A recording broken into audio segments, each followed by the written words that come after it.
So, start ko ha, start.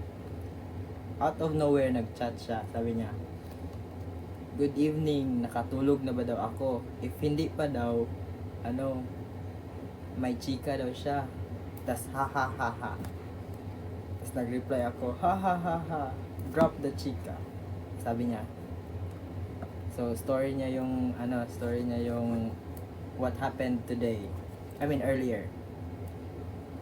Tapos, nagkasabay daw sila ng pedicab ng crush niya.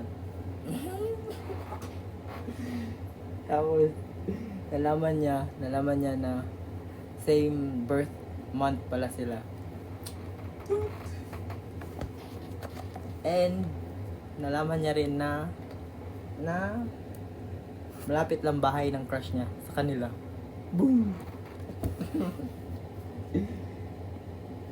Yun lang yung chika niya. And I don't know, bakit niya pa sinabi sa akin. Diba? Kita niya yan. Kita niya yan.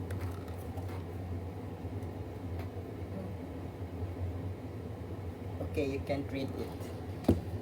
Masyadong mataas ang type niya. Tsaka yung reply ko masyadong short.